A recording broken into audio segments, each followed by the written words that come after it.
The following program, Norml Show Live, is intended for responsible adults only. We advocate for the repeal of marijuana prohibition for adults. We discuss the science, culture, and controversy about America's marijuana laws. We do not advocate or encourage any illegal activity and advise all listeners to learn their state and federal marijuana laws by visiting norml.org, Norml.org. Opinions and claims made by guests and advertisers of Norml Show Live are their own and do not necessarily reflect the philosophy and policies of Norml. Listener discretion is advised. You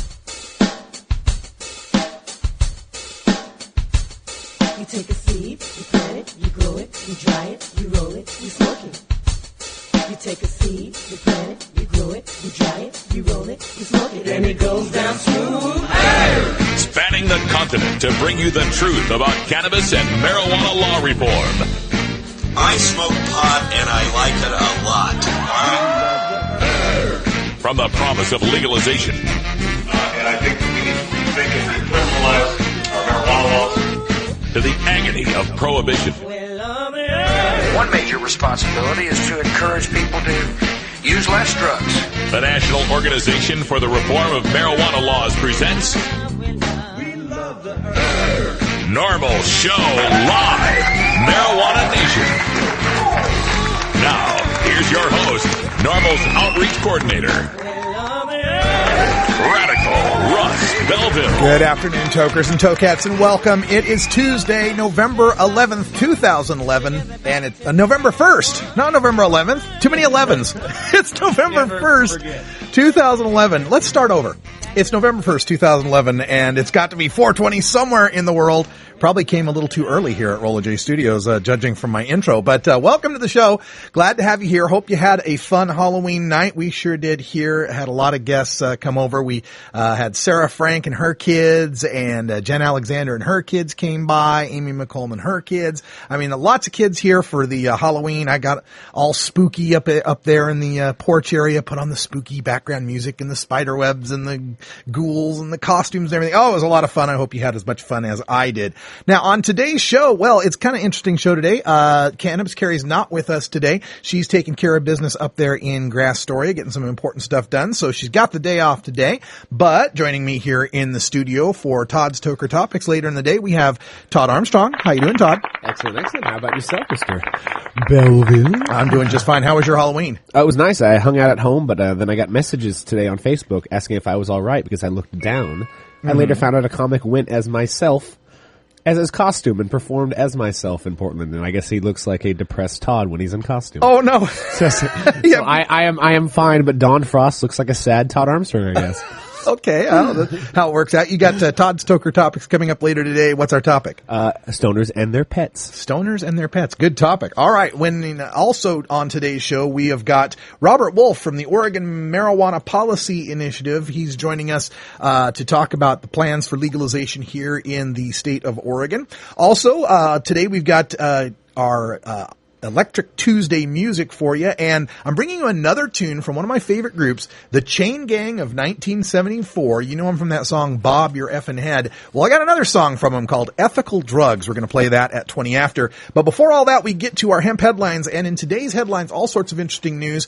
A $1 billion drug ring bust in Arizona proves our point about legalization and how it would affect the Mexican drug cartels.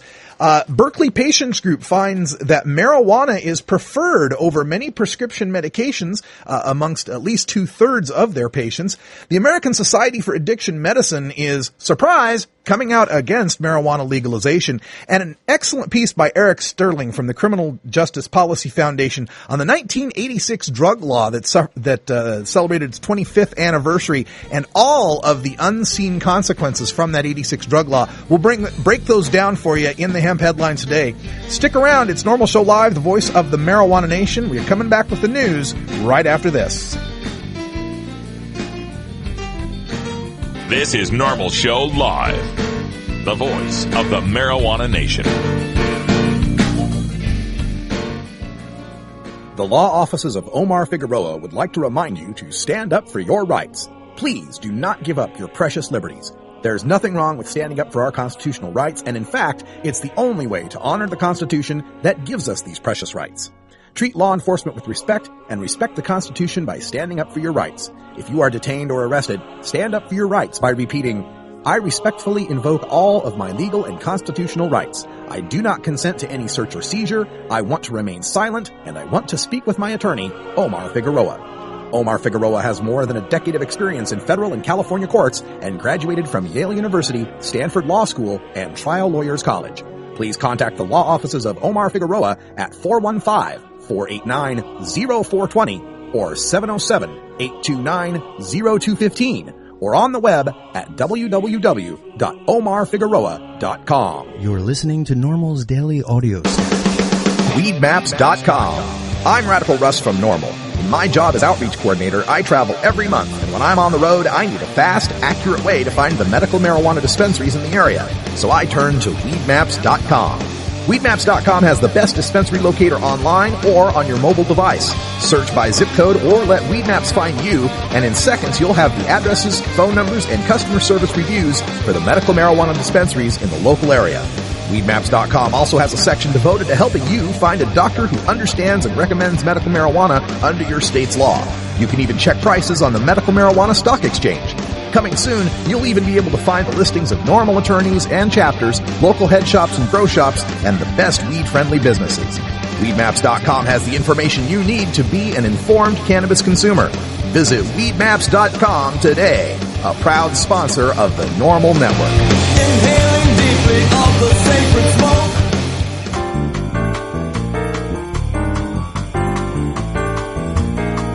Medical marijuana, industrial hemp, consumer cannabis. It's time for this week's Norml News with Cannabis Carey. Cannabis Carey has the day off today. I'm Radical Russ here with your Norml News. This from the Fox News Latino. Arizona bust. $1 billion drug ring tied to Mexican cartels. Arizona authorities broke up an alleged Mexican drug cartel distribution network, arresting dozens of smugglers responsible for bringing over $33 million worth of drugs through the state's western desert every month, officials said Monday. The ring is believed to be tied to the Sinaloa cartel, Mexico's most powerful, and responsible for smuggling more than 3.3 million pounds of marijuana, 20,000 pounds of cocaine, and 10,000 pounds of heroin into the U.S. through Arizona over the past 5 years, according to U.S. Immigration and Customs Enforcement. Their efforts in that time generated an estimated $2 billion, according to ICE. ICE's Homeland Security Investigations and the Pinal County Sheriff's Office arrested 22 suspected smugglers tied to the ring on Thursday. The latest of 3 busts, they say, have brought it down following a 17-month investigation dubbed Operation Pipeline Express. In the 3 busts combined, the agencies have arrested 76 suspected smugglers and seized more than 61,000 pounds of pot, about 160 pounds of heroin, and 210 pounds of cocaine, nearly $760,000 in cash, and 108 weapons, including assault rifles and shotguns. The other busts came in mid-September and mid-October. Although the agencies released some information about Thursday's bust last week, they held back most of their information for a Monday news conference in which they displayed dozens of guns and hundreds of pounds of pot seized for members of the media. The smuggling ring operated using backpackers and vehicles to move drugs from the border to a network of so-called stash houses in the Phoenix area. The drugs were then sold to distributors from states across the country. Well, you know, the first thing I think of when I hear this story is I remember back during the Prop 19 days, back in 2010. Let's go back a few months, shall we? And you recall when we were saying we need to legalize marijuana in the state of California to help cut down on the profits of the Mexican drug cartels. And we oftentimes brought out that statistic that was related to us from Hillary Clinton, from the Arizona Attorney General, and it came from ONDCP that said, 60% of their profits were due to marijuana smuggling. And as soon as we started talking about, well, all right, let's legalize marijuana, take 60% of the profits away from the drug cartels, all of a sudden they said, oh, no, did we say 60%? No, there's no way. That has nothing to, no, those figures, that's a long time ago. Those things don't count anymore. And then the Rand Corporation came out and said it's like California would affect them like 2%. And he's like, Rand Corporation, they're great. Not now when they say crime in dispensaries, but back then they were great. Oh, Rand Corporation. Well, based on these seizure numbers, they're talking about $1 billion drug bust, right? Billions of dollars worth of drugs.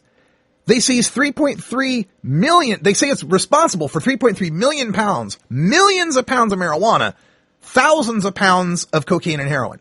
And in this particular bust, they get 61,000 pounds of pot, but only 160 pounds of heroin, 210 pounds of cocaine. So I did the math on this, being the stats and Excel geek that I am. And if we take them at their word that there was 3.3 million pounds, 20,000 pounds of cocaine, 10,000 pounds of heroin, 3.3 million pounds of marijuana smuggled by these guys, this means 99.1% of their smuggling by weight was marijuana. 99.1%.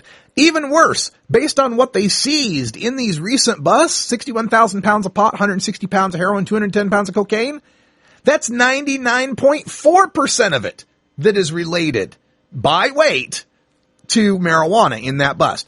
But then again, people use more marijuana than they use of cocaine. So let's break it down. Eighths of marijuana versus grams of cocaine or heroin, right? Well, that's about 422 million eighths versus about 8.9 million grams and 4.4 million grams of cocaine and heroin. That still works out to 97% of this is marijuana that we're talking about. So whether you talk about breaking it down by weight or breaking it down by user amounts, we're still talking about the same amounts. About 97 to 99% of what the Mexicans are caught with here in Arizona is marijuana. Let's legalize that and take that business away from them. In other news, we briefly reported yesterday on a report from the Berkeley Patients Group. People who qualify for medical marijuana prescriptions frequently report substituting their substance for other prescription medications.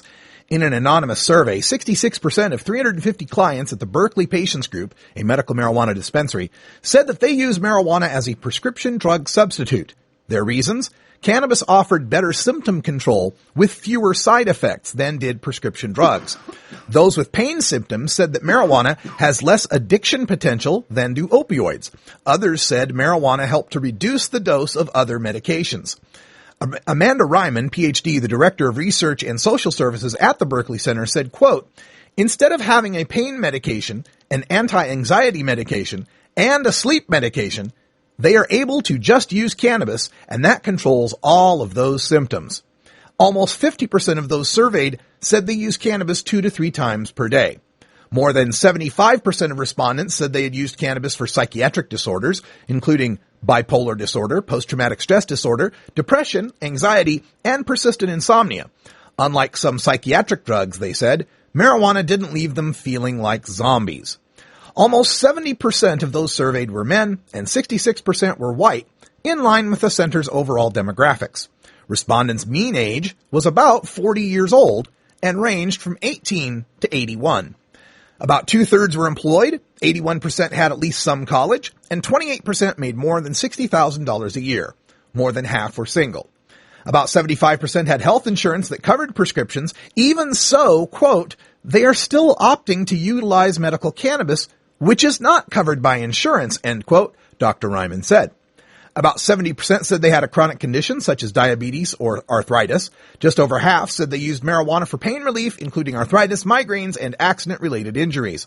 Other uses included appetite stimulation and relief from symptoms from carpal tunnel syndrome and multiple sclerosis.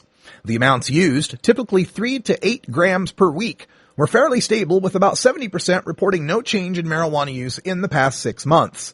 Most experience a stable level of use throughout their entire course of treatment, Dr. Ryman said. Now, this was great information that we brought to you yesterday. And again, it's not surprising that when people find a safe, non-toxic herb they can use instead of these addictive, toxic pharmaceuticals that leave you feeling in a stupefied, zombified state and have other unpleasant side effects like, stopping up your bowels, for example, sexual dysfunction. I mean, of course people are going to turn to a safe, non-toxic herb. But there's some people that just can't believe that, and one of them is Dennis Romero, who writes in a blog for LA Weekly, who says, let's see if I can get down to this. He says, is this good marketing or is it just science? He has such quotes as, more than 70% of the patients said they treated psychiatric disorders by toking up because everyone knows weed makes you more sane in the membrane. So, you can check out Romero at LA Weekly, just another typical reaction of some of the people who just can't believe people would choose nature over a pharmaceutical pill. And from thirdage.com, we have reporting from the American Society of Addiction Medicine. A medical society restated its opposition to marijuana legalization after its California chapter considered voicing its support for allowing use of the drug in adults. Directors of the American Society for Addiction Medicine met in Washington Sunday to discuss a report from 3 of its top California members that recommends replacing the state's besieged medical marijuana program with a system that treats and taxes pot like alcohol. The report says, quote, "The best course at this point is to replace the current system of medical marijuana dispensaries and physician recommendations with a more strictly regulated system in which physicians are no longer gatekeepers for access, and fees and taxes for marijuana sales preferentially support education, prevention, and intervention for youth with marijuana-related problems." End quote. Despite the California chapter's belief, the national group hasn't changed its stance on marijuana legalization, saying, quote, "We oppose any changes in law and regulation that would lead to a sudden significant increase in the availability of any dependence-producing drug. This policy includes marijuana, a mood-altering drug capable of producing dependence as well as serious negative mental, emotional, behavioral, and physical consequences." It restated its stance in response to the California Medical Association's endorsement earlier this month of decriminalizing recreational marijuana use for adults 21 and over, said Stuart Gitlow, acting president of the American Society for Addiction Medicine, as reported by the Associated Press. Well, this is kind of interesting, right? We got the California Medical Association, the CMA, which when I first saw the headline, CMA supports marijuana legalization, I thought, Country Music Awards is for marijuana? Wow. But no, the California Medical Association has come out and said we got to legalize marijuana for a public health benefit. It's found that marijuana prohibition is more harmful to people than is keeping it, making it legal. And now the California group of the addiction doctors is saying the same thing, that having doctors act as the gatekeepers isn't working, and let's just legalize it for everyone. Odd, isn't it, that the folks that are right there in California, seeing how this system works, would support legalization, and the ones in Washington, D.C. are the ones to swat them down again. And finally, a piece up on Huffington Post from Eric Sterling makes an incredible set of observations about the Anti-Drug Abuse Act of 1986. This was signed 25 years ago last Thursday. It's 25 years old now, and it was signed by President Reagan after less than 90 days of dickering between the Democratic House and Republican Senate. Now, this was in reaction to the death of Len Bias, the basketball star who was signed by the Boston Celtics. And remember, Tip O'Neill was the Speaker of the House at the time, he himself from Boston. And he saw this as a political opportunity to get tough on drugs and, kind of show Reagan that Democrats could be tougher than Republicans on drugs. Well, here's some of the crazy stuff that we ended up with because of this 1986 law. First of all, the Drug-Free Schools program of 86 got $12 billion over 20 years. Every evaluation found it did not reduce drug use. We came up with a designer drug law in 1986 that prohibited classes of drugs before they could even be invented and before they could be found to be beneficial or harmful. The presumption behind this ban that any new drug would be dangerous or bad stigmatizes and deters discovery of new, potentially good drugs. And, like most of the provisions of the 86 law, it failed to do anything to stop new drugs from coming out, like ecstasy and the synthetic cannabis of Spice and K2, and the stimulants that are marketed as bath salts. We had a National Forest System Drug Control Act of 1986 that was supposed to protect the national forests, but also in the 86 Act, it gave such benefits to drug asset forfeiture for patrolling in urban areas to try to find the heat signatures and the big rake-em-in busts that the cops want to make money, that it led the money-making grow operations to move out to the national forests. We also had in the 1986 law a requirement that other countries be certified that they're fighting the good fight against drugs. Well, that helped to, when we decertified Colombia, that helped to lower our view in the Colombians' eyes. It helped the terrorists of FARC and ELN and AUC to get control and start causing problems and having a narco war right down there in Colombia. Heroin profits are funding the Taliban enemies. Mexico is awash in blood. It's time to end the war on drugs. It's just not working. All right, folks. Well, we've got to take a break here. When we come back, we are going to bring you some more great stuff here on Norml Show Live. Stick around. There's my break. That was 12 seconds early, Todd. What can I say? You're good at it. You earned it. That was intense. You earned it. Thank you. Hey, when we come back, some more music from the Chain Gang of 1974. Stick around. It's 20 after the hour, and we have to take a short break, if you know what I mean. Please support these sponsors who support Norml Show Live. Oh, have you ever met that funny reefer man? A reefer man. Have you ever met that funny reefer man? A reefer man. If he said he swam to China, he would send you South Carolina. Then you know you're talking to that reefer man. Alternative Medical Choices offers healthcare the way it should be. Easy to access, patient-centered, team-based, and quality-focused. We offer a variety of natural, affordable healthcare treatment options like primary care, group acupuncture, massage, and assistance with OMP registration. As a patient, you will have a team of experts working with you to make you the best you can be. Call Alternative Medical Choices at 503-288-5579 or check us out on the web at altmedchoices.com. Hello, Mr. Man. Hi. I'm working. I'm sorry. No food till this is done. Norml stands for Responsible Adult Cannabis Use. If cannabis use is causing problems in your life, consider taking a break or seeking medical assistance. Consider ceasing cannabis use if you have a family history of mental illness. Don't drive or operate heavy machinery while impaired by cannabis use.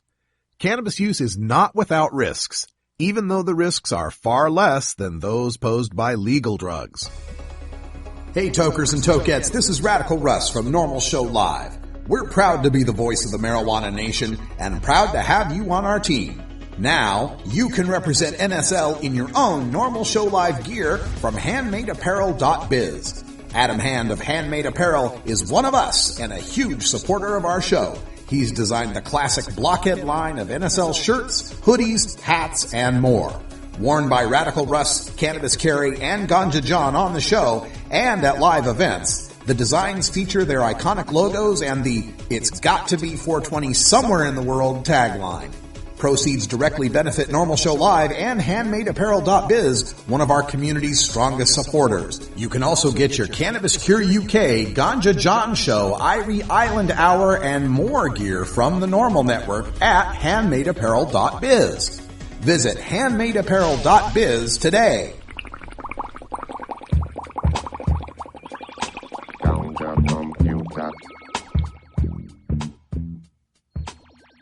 It's time for your daily Toker Tunes, the best in 420 friendly music from all genres that uplifts, entertains, and informs the public.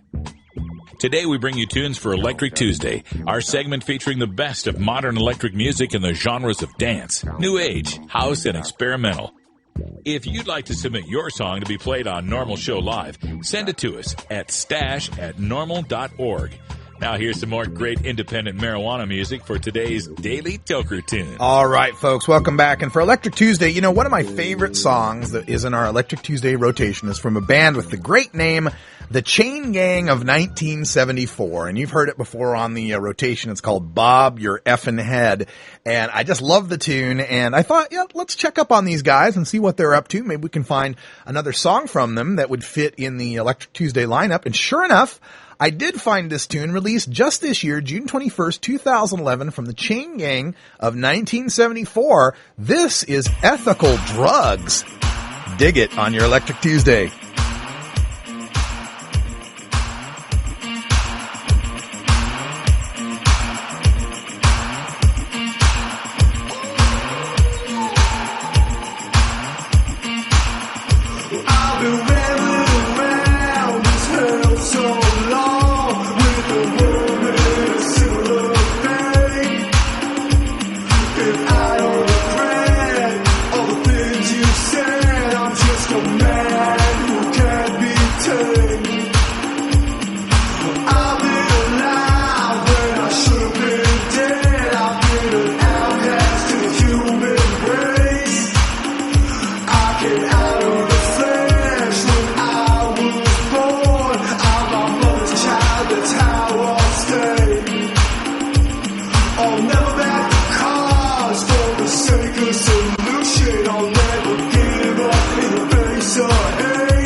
That's the Chain Gang of 1974 with Ethical Drugs. Check them out on myspace.com, the Chain Gang of 1974, for more great music for downloads.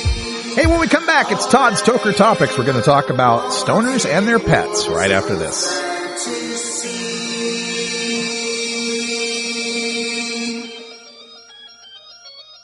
You want a copy of that song for your iPod? Check out the Daily Toker Tunes at the Stash blog by surfing to stash.norml.org and choosing Media, and then Toker Tunes from the main menu.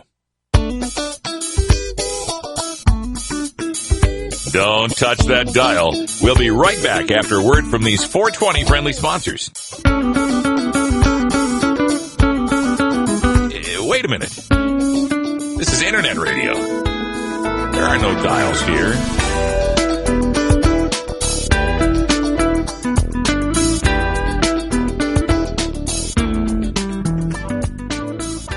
What makes something funny? How does humor impact health and psychological well-being? How can you incorporate humor into everyday life? A concise, reader-friendly introduction to an important but often underappreciated topic in modern psychology, Humor 101 explains the role of comedy, jokes, and wit in the sciences and discusses why they are so important to understand.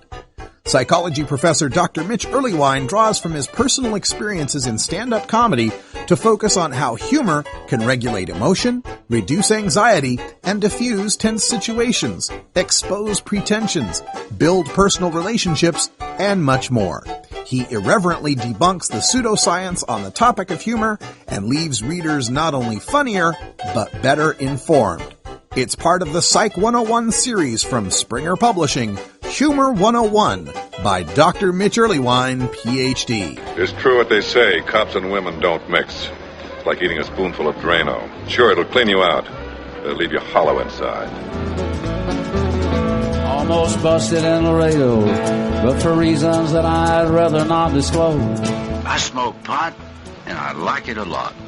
Hi, this is Willie Nelson. I learned a long time ago that marijuana is a lot safer to use than alcohol.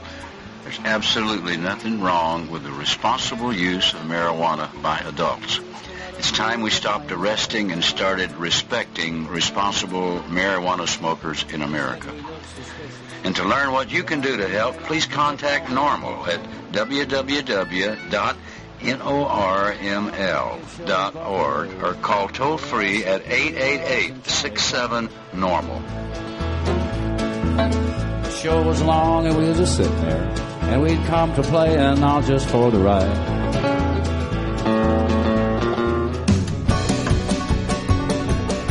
Here at Norml Show Live, we spend all week taking a serious look at the tragedy of American marijuana prohibition. But it is important to take a break and remember that we are a vibrant, diverse, and oftentimes hilarious community of people. So on Tuesdays, our friend, comedian Todd Armstrong, or Goob the Knob on Facebook and Twitter, joins us to expose the lighter side of lighting up with Todd's Toker Topics. I got to adjust a camera there, and welcome back. We are joined by Todd Armstrong here, ready to give us the latest Toker topic. What's on tap today? What's on tap today is tokers and their pets, stoners and their pets. It's going to be good for me with Roscoe the dog here. I love Roscoe. Jack Russell Terrier is a perfect example. A perfect example of stoners and their pets. Russ is a perfect example of a good stoner and his pet. He bought the right dog or acquired the right dog for him. Hyper, active, and very, very in tune with what he exactly wants to do. This is a good, responsible pet owner. And I want to talk about both sides of that today because stoners love their pets. I have a 10-year-old beagle myself. He has no teeth, bad breath, and I kiss him on the mouth because I love him. That's what stoners do. Now, the bad side of that, though, is I sometimes give him too many treats, and that's why he's fat. That's the bad side of stoners, and it can get darker from there because I'm going to say it, and I apologize to stoners, we have a problem. We are the exotic pet people. We need to stop. I cannot tell you how many weed people I've met with prairie dogs and sugar gliders and iguanas. Stop it, please. Don't buy a tortoise that lives 140 years. Please, you can barely even handle a pair of jeans for 2 months. Do not get a 140-year-old tortoise. And please, please, please, please stop buying birds. They fly, for God's sakes. They don't want to be in your house or in a cage.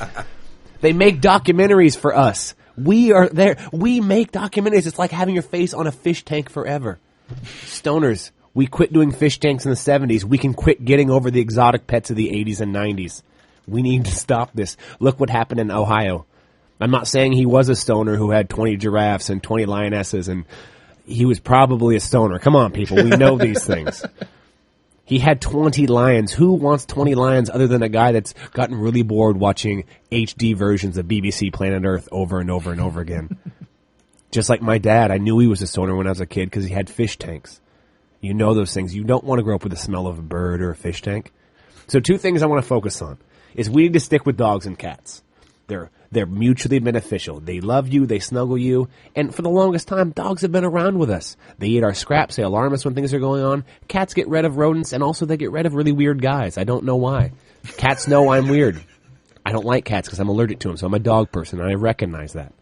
But what I want to focus on here is please stop buying pets. We need to stop buying pets, acquiring pets, stop going to private zoos and all these fun things, because when you buy something that you're supposed to love for a long time, because that's what a pet is, you really can't give it the love it needs. So adopt a pet from the Humane Society, a normal pet, and know full well when you get that pet, it's going to last a lot longer than the high that you thought of a good name. I'm coming to you and telling you this right now. I made the decision as a professional comedian to have Goob the Knob be my professional tag. I made that decision high, and I'm stuck with it now. But that's a stupid internet name, not a 140-year-old tortoise. I love you, stoners, but let's stick with dogs and cats. Remember, they live for 10 or 12 years. You're going to have a toddler for 10 or 12 years. They're not always fun, but you love them to death. Kiss them on the mouth. Get them really baked. Don't give them popcorn, peanuts, chocolate, or salmon. I'll see you next Tuesday. Thank you very much. Yay, Todd Stoker Topics. Congratulations. Yes, we love it. So, Todd, where are you headed next? I know you're always performing. I'm lucky this week. This week I'm in town, and the next week I'm also in town as well. I'm at Helam Comedy Club, opening for the beautiful and hilarious Aisha Tyler from E! And whatnot. No! Yeah, I'll be there all week. I'm going to have to go to Helium this week. You should. She's gorgeous and hilarious. Yeah, and she is hilarious. You can't go wrong with that. All right. Well, when we come back, we're going to do some government at work. We've got Bob Wolf here from OMPI talking about legalization here in the state of Oregon. So stick around. It's Norml Show Live. Be right back after this. When I was in England, I experimented with marijuana a time or two, and I didn't like it. And didn't inhale, and never tried it again. I think you'd probably be a lot cooler if you had, Mr. President. Said, hey, do you have a joint, kids? Sure would be a lot cooler if you did. Light it, don't hide it. Light it, don't hide it. Oh, light it, don't hide it. Light it, don't hide it. Just light it, don't hide it. Fire it up right now. This is Norml Show Live. Hi, it's Lively Libra and Mr. Libra, and we are hosts of The Libra Lounge, which can be heard on this network at 6 p.m. Wednesdays, or find replays and all other information at thelibralounge.com. There is a peaceful solution called a peace revolution. And now let's take back America. Hi, this is Willie Nelson. Like millions of freedom-loving Americans, I'm a marijuana smoker, and I don't think that should be any of the government's business. There's absolutely nothing wrong with the responsible use of marijuana. The next time you light up, take the time to let your elected officials know how you feel. It's time we legalize marijuana and stop treating marijuana smokers like criminals. For more information on how you can help legalize marijuana, please contact Norml at norml.org.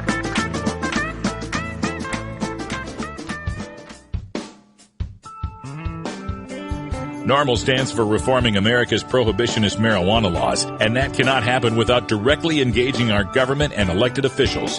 Local Norml chapters and other affiliated activists relentlessly lobby our lawmakers for a change we can believe in and report on their strategies and progress in this segment we call Our Government at Work. All right, welcome back. And joining us today, we have Bob Wolf from the Oregon Marijuana Policy Initiative. Bob, welcome to the show. Great to be here, Russ. Thank you very much. All right. And, hi, everybody. And so we've had you on the show before. We had you and Jennifer Alexander and Lee Berger all on the show at once, and it's kind of, talking about 3 different things going on at once. So I thought it'd be good to get you back here where we can spend a little bit more time to talk about specifically what you've got going on with OMPI. So lay it out for us. What's happening? All right. Well, here's the thing. I spent my summer running around the Northwest. I went to 5 hemp fests, the first 5 ever, and I spoke to a lot of people from all segments of the marijuana community, the medical marijuana community, everybody from growers to distributors to essentially what are retailers, trying to develop consensus and gain support for our campaign. And one thing I realized is that we can be a contentious community, and another thing is that I realized, and I'm just going to lay it out here, the industry has grown to the point now where there's enough money in these different segments of the industry that we have broken into units of economic self-interest.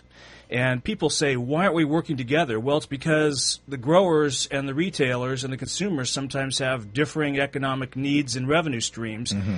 And we're going the way of almost any industry, which is we'll have those different segments of the industry, and they'll have their own trade groups and their own lobbyists at some point, and we'll actually be competing with each other for a bigger slice of the consumer dollar. At different. So I realize that what we need in Oregon is not to rely on another activist-only campaign, but we need to take this mainstream. And I think the time is now, and I think we've got a plan to make that happen. And when I think of marijuana as an issue, I want it to be right up there with every mainstream Democratic and progressive issue. I want it to be equal to gay rights. I want it to be equal to women's rights. I want it to be equal to anything that we do to protect segments of our society. And part of this is driven by the research I did. And I realized that over time, more than 1.2 million Oregonians, a third of our population, have tried marijuana. Every single year, according to the government, 475,000 of us smoke marijuana. 360,000 of those are regular. 50,000 of those are patients. These are enormous numbers. And there's no way that something that many of us do should still be illegal. Yeah.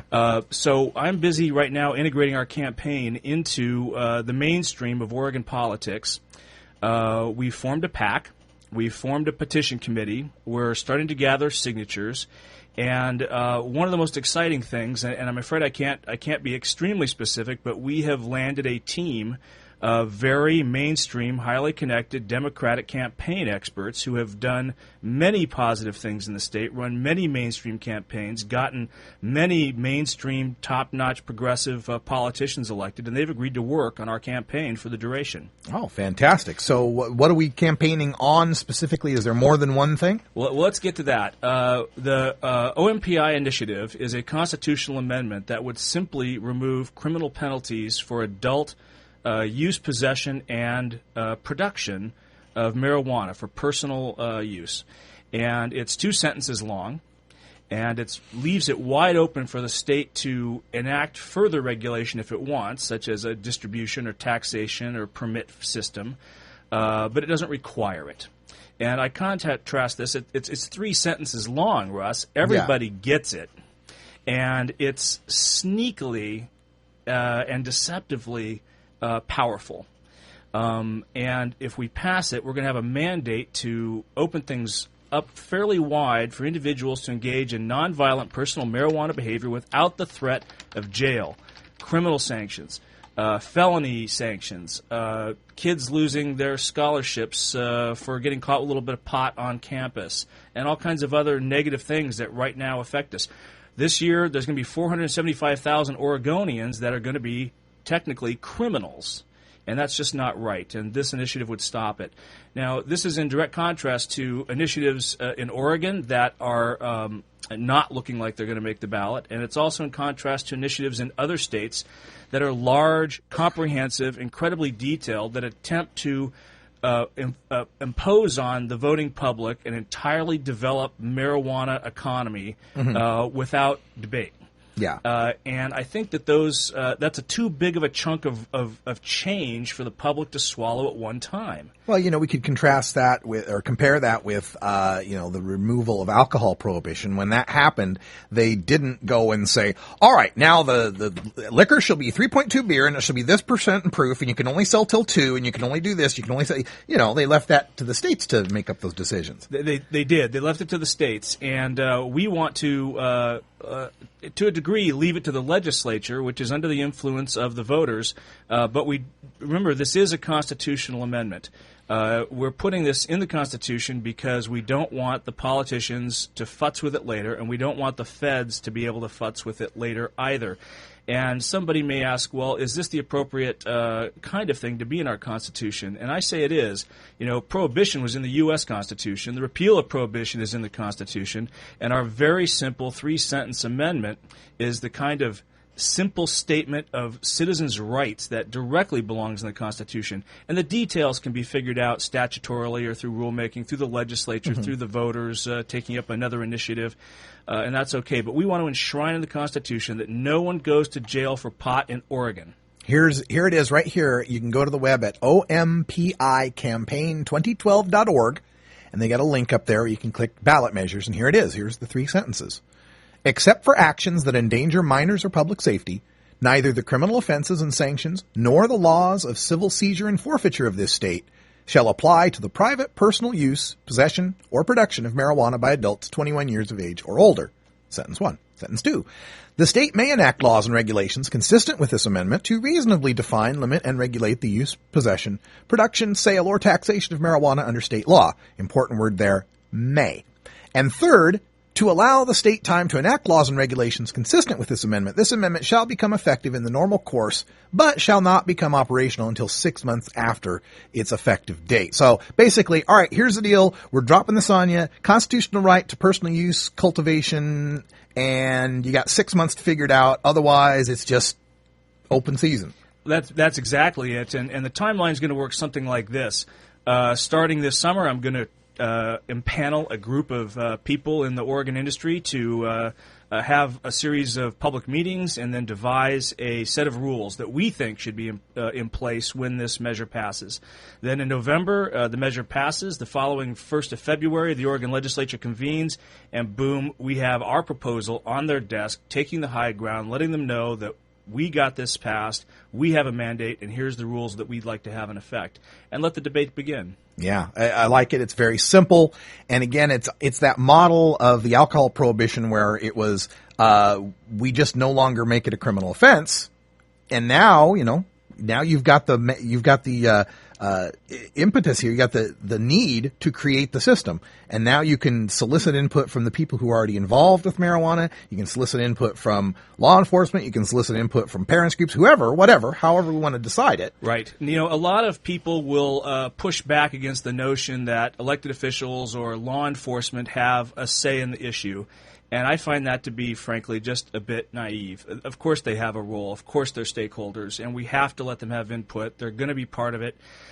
We'd like to get to a point, of course, where cops aren't trying to make marijuana law, like they don't try to create alcohol law, but they enforce the existing laws when big problems arise. That's how society works with alcohol and prescription drugs and everything else, and it's how it should work with marijuana. And another thing is that I think we have to move beyond some of the rhetoric of the marijuana community. We like to debate amongst ourselves a lot about exactly what the right marijuana policy is. And I think all the policies that advance the issue of freedom of adult use and possession are positive. And so I'm in favor of any of those changes, even if they're incremental.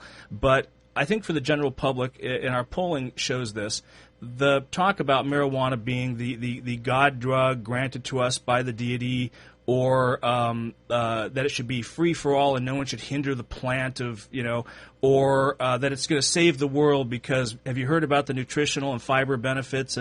I don't think that flies that well. I think it's complex and maybe even overstating the case for marijuana. I think it's much more simple than that. No one should go to jail for a personal behavior that harms nobody else. Yeah. That's more, whether there are plants involved or not. That's more appealing to the general public. And so we're not going to engage in that kind of debate with our campaign. We're going to instead set up prohibition itself as the enemy. Right. It's time for government to end prohibition for the second time. Let's end prohibition again. Didn't work before. It ain't working now. All the same problems with alcohol prohibition that we saw, which is the creation of a drug culture, a drug gang culture, a criminal underground, black market profits, a corruption of politicians and the political process. All that is taking place now. The violence, the guns, all that as a result of prohibition, not as a result of marijuana. And I think we can attack prohibition as our target, and a lot of people of all age groups will respond to this. Now, I'm going to just shout out to Ken Burns. Thanks for running your Always shout out to Ken major Burns, news documentary on prohibition just when I'm using this theme to promote marijuana. I appreciate your timing, sir. And we're also going to talk about the waste of government resources, because let's face it, if you're a Republican or a Democrat or really anybody, a Tea Partier or a progressive who thinks the government's wasting money, I have an idea. You know what the biggest government program is that wastes the most money and is the least effective? It has totally failed. It's prohibition of marijuana. It's the worst failed government program of our age. And so we can talk about Vietnam War.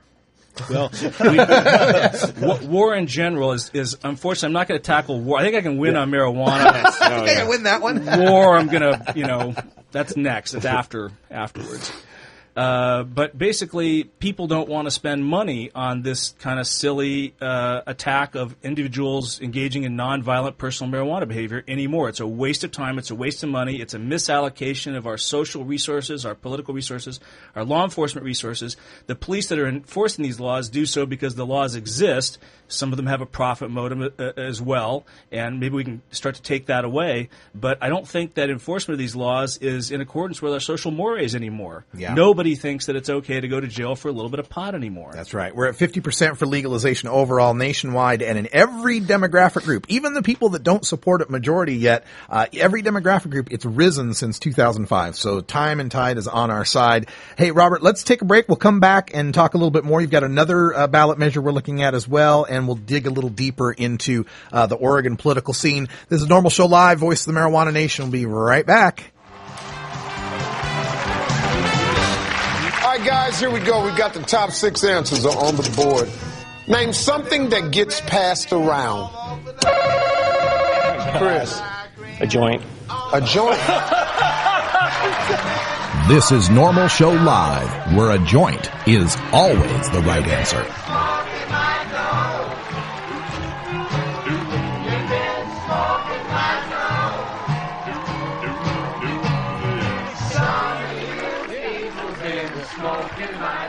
Now, Chris, I don't know what 100 people you thought we were talking to at some nice little mall across good old America, but I'm pretty sure the people didn't tell the survey people, hey, an illegal drug. Let's turn around and see how many weed heads are out there with Chris. A joint.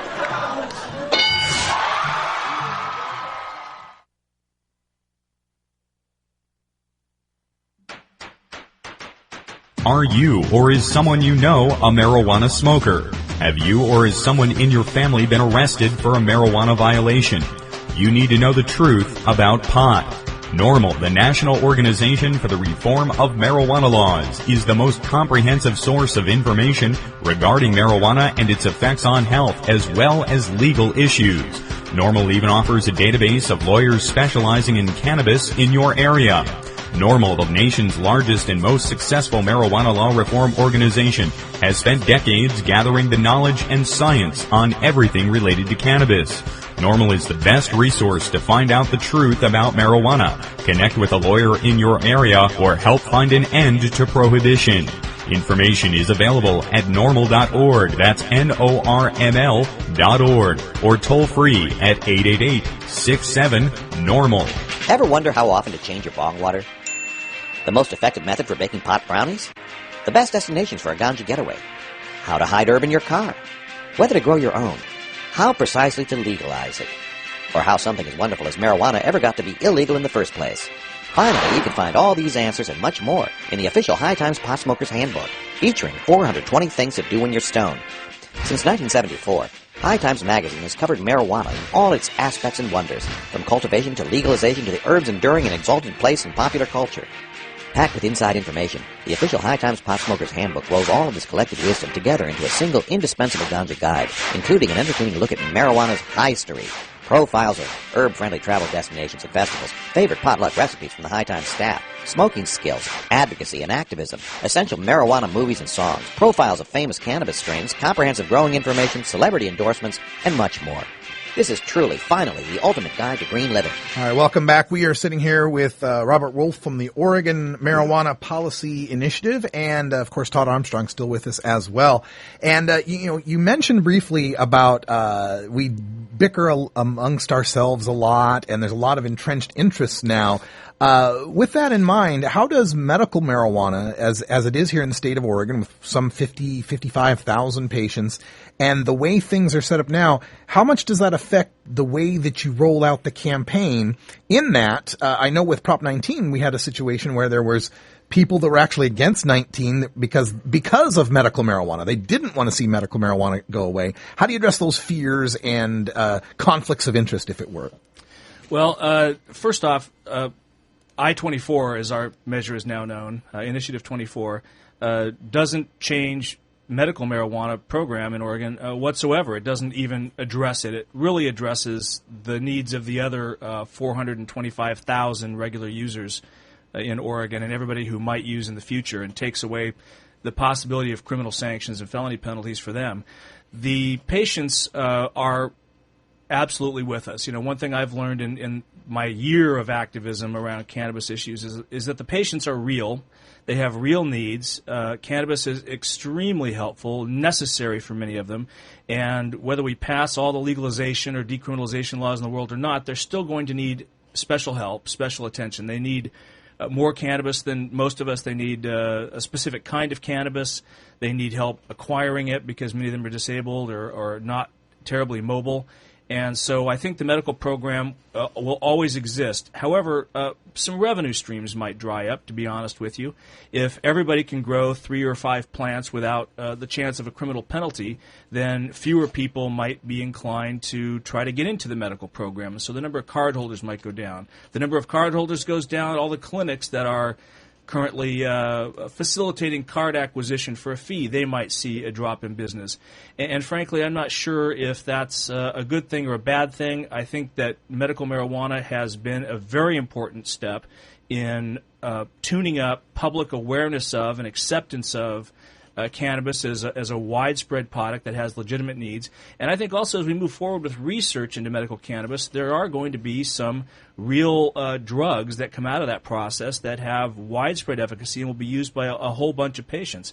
But in the short run, this won't change the medical program at all, and it's not designed to either enhance or hamper the medical program. It's designed to keep the other 425,000 marijuana-using Oregonians out of jail as a major first step towards universal adult access to marijuana. Okay. Well, let me throw you some softballs here that we're going to hear from the opposition, because I've heard them before.